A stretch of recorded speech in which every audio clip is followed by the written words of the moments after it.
پاکستان نے اسرائیل کو اسلحے کی فراہمی روکنے اور جنگی جرائم پر مقدمہ چلانے کا مطالبہ کر دیا۔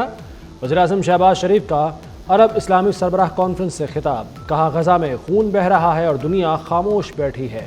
فلسطینی ریاست کا قیام ناگزیر ہے اور دارالحکومت القدس ہونا چاہیے۔ وزیراعظم کا لبنان پر حملوں اور ایران کے خلاف اقدامات پر اظہار تشویش۔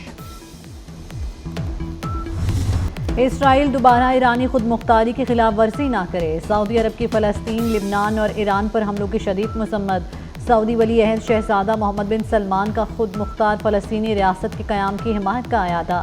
ترک صدر طیب اردوان نے کہا کہ اسرائیل فلسطینیوں کے وجود کا خاتمہ چاہتا ہے۔ تمام مسلم ممالک کو متحد ہو کر آواز اٹھانی چاہیے۔ فلسطینی صدر محمود عباس نے مطالبہ کیا کہ سلامتی کونسل اسرائیل کی رکنیت معطل کرے۔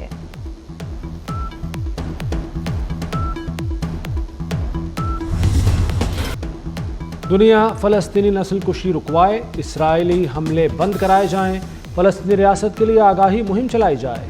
عرب اسلامی سربراہ کانفرنس کا اعلامیہ جاری، شرکاء کی غزہ کے شہریوں کو اجتماعی سزا دینے کی مذمت۔ دنیا اسرائیل کے لیے ہتھیاروں کی برآمدات روکے۔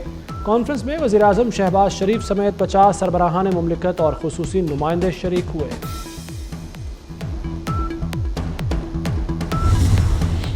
وزیر اعظم سے سعودی وزیر برائے سرمایہ کاری خالد بن عبدالعزیز کی ملاقات، دونوں ملکوں کے درمیان حالیہ اقتصادی تعاون بارے پیش رفت پر تبادلہ خیال۔ وزیر اعظم نے کہا پاک سعودی تعلقات ہر گزرتے دن کے ساتھ مضبوط ہو رہے ہیں۔ سعودی عرب نے ہر مشکل وقت میں پاکستان کا ساتھ دیا۔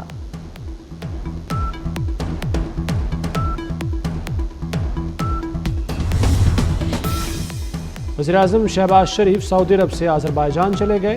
باکو میں کاپ 29 سربراہ اجلاس میں پاکستان کی نمائندگی کریں گے۔ دنیا سے ماحولیاتی آلودگی اور اس کے مضر اثرات کو اجاگر کریں گے۔ لاہور اسموگ کی چادر سے ڈھک گیا، فضائی آلودگی میں بدستور پہلا نمبر۔ رات کو ایئر کوالٹی انڈیکس 1000 سے بڑھ گیا۔ مراتب علی روڈ 1764، جوہر ٹاؤن میں AQI 1477 ریکارڈ کیا گیا۔ کوٹ لکھپت 1370، رنگ روڈ میں AQI 1371 ریکارڈ۔ شہر پر خشک کھانسی حملہ آور، سانس لینے میں دشواری، نمونیا اور چیسٹ انفیکشن کے مریضوں میں اضافہ، آنکھوں میں جلن اور جلدی امراض بھی بڑھنے لگے۔ اسموگ کے پیش نظر بیرونی سرگرمیوں پر پابندی، دکانیں، مارکیٹیں، شاپنگ مال رات 8 بجے بند کرنے کے احکامات۔ ریسٹورانٹس میں ڈائننگ نہیں ہوگی، ہر قسم کی کھیلوں، نمائش اور تقریبات پر پابندی عائد۔ Medical stores, laboratories, petrol pump اور کرانہ سٹور کھلے رہیں گے۔ بڑے ڈپارٹمنٹل سٹورز میں گروسریز اور میڈیکل سیکشن کھلیں گے۔ اسموگ کنٹرول کرنے میں حکومتی محکمے ناکام ہیں۔ ہر جگہ فصلوں کی باقیات کو جلایا جا رہا ہے، ہر جگہ تعمیراتی کام چل رہا ہے۔ آپ بسوں کے پیچھے جا رہے ہیں، موٹر سائیکلیں سب سے زیادہ آلودگی پھیلا رہی ہیں۔ جسٹس شاہد کریم کے اسموگ تدارک کیس میں ریمارکس، کہا کہہ کر تھک چکے، اسموگ آ رہی ہے کچھ کر لیں۔ عدالت کی پنجاب حکومت کو ضروری اقدامات کی ہدایت۔ سینئر صوبائی وزیر مریم اورنگزیب کا عدالتی ریمارکس پر اظہار افسوس، کبھی نہیں کہا سب کچھ کر لیا، اسموگ کا مسئلہ سب نے مل کر حل کرنا ہے۔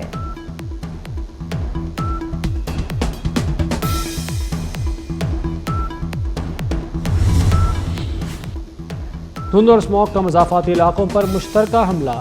لاہور اسلام آباد موٹر وے ایک بار پھر بند۔ M2 لاہور سے کوٹ مومن تک سفر ممنوع۔ ایئرپورٹ پر حد نگاہ 200 میٹر رہ گئی۔ دبئی اور کراچی سے آئی پروازیں لینڈ نہ کر سکیں۔ ایئر بلو کی پرواز 411 اور کراچی کی پرواز 406 اسلام آباد منتقل۔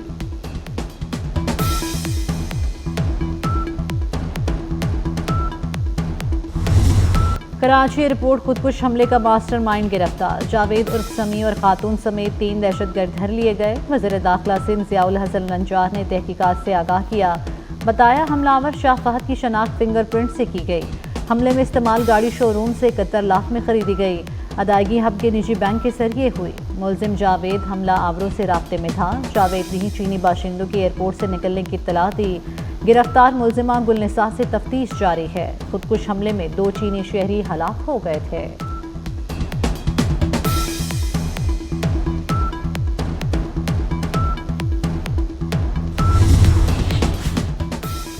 کراچی سائٹ ایریا میں چینی باشندوں پر حملے کی تفتیش جاری۔ ایئرپورٹ حملے میں ملوث ملزمان کی گرفتاری پر تفتیشی ٹیم کے لیے 5 کروڑ روپے انعام کا اعلان۔ وزیر داخلہ سندھ ضیاء الحسن نجار کہتے ہیں گل رحمان نامی کردار BLA کو ہیڈ کر رہا ہے، دہشت گرد نوجوانوں کا ذہن خراب کر رہے ہیں، اس میں کراچی اور بلوچستان کی یونیورسٹیاں ملوث ہیں۔ پاک چین تعلقات خراب کرنے کی کوششیں ناکام بنائیں گے، تعاون کو نقصان پہنچانے کی کوشش کامیاب نہیں ہوگی، چین پاکستان کی حمایت میں کھل کر بول پڑا۔ ترجمان چینی وزارت خارجہ کا کہنا ہے کہ دہشت گردی پوری انسانیت کی دشمن ہے، دہشت گردی کا مقابلہ کرنا دنیا کی مشترکہ ذمہ داری ہے، پاک چین مفاد کے لیے تعاون جاری رکھیں گے۔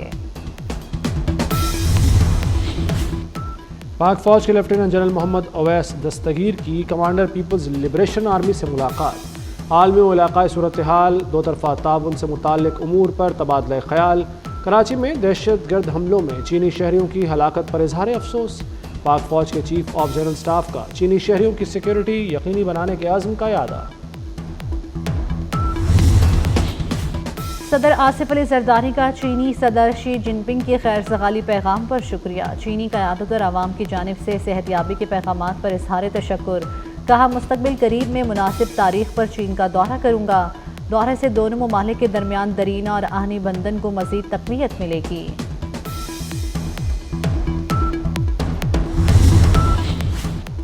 Army chief general Asim Munir سے آسٹریلوی ہم منصب کی ملاقات، عالمی و علاقائی سیکیورٹی صورتحال پر گفتگو۔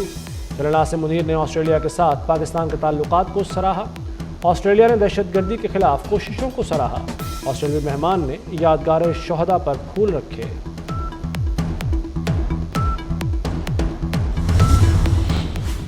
اس سال 2.25 لاکھ سے زائد پاکستانی حج کریں گے، 12 سال سے کم عمر افراد حج پر نہیں جا سکیں گے، اخراجات 10,75,000 تا 11,75,000 متوقع۔ وفاقی وزیر مذہبی امور چودھری صالح حسین نے حج پالیسی کا اعلان کر دیا، 2 لاکھ روپے کے ساتھ حج درخواست جمع ہو سکے گی، 4 لاکھ روپے قرآن اندازی کے بعد، جبکہ باقی پیسے حج سے قبل فروری تک دینا ہوں گے۔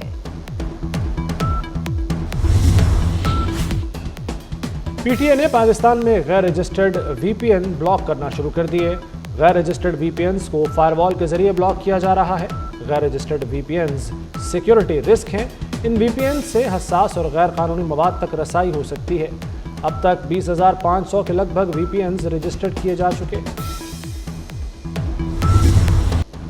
سپریم کورٹ میں ٹیکس سے متعلق کیس آئینی بینچ سنے گا یا ریگولر بینچ، تعین نہ ہونے کی وجہ سے کیس کی سماعت غیر معینہ مدت تک کے لیے ملتوی۔ جسٹس عائشہ ملک نے کہا یہ کیس آئینی بینچ سنے گا، ہم ریگولر بینچ سن رہے ہیں۔ جسٹس منصور علی شاہ نے کہا اس وقت کوئی آئینی بینچ نہیں، جب تک آئینی بینچ نہیں بیٹھے گا کیا ہم غیر آئینی ہیں؟ اگر ہم کیس کا فیصلہ کر بھی لیں تو کیا ہمیں کوئی روکنے والا ہے؟ وکلاء کی طرف سے بھی کوئی معاونت نہیں آ رہی۔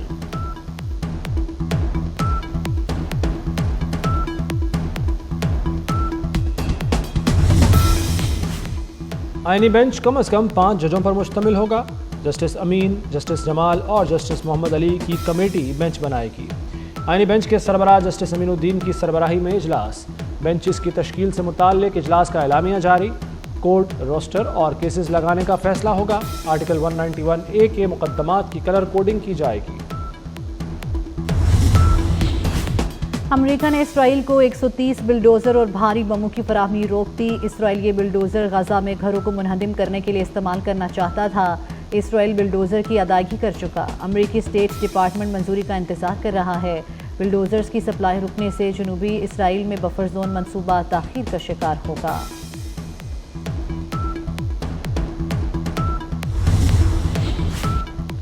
چیمپئنز ٹرافی کے لیے بھارت کا آنے سے انکار، پاکستان بھی ڈٹ گیا، کسی اور ٹیم کو بلانے پر غور، آئندہ کسی ICC ایونٹ میں بھارت کے خلاف نہ کھیلنے پر غور، وفاقی حکومت نے پالیسی گائیڈ لائن سے PCB کو آگاہ کر دیا، بورڈ ICC کو خط لکھ کر BCCI کے انکار کی وجوہات پوچھے گا، سری لنکا یا ویسٹ انڈیز کو دعوت دی جا سکتی ہے۔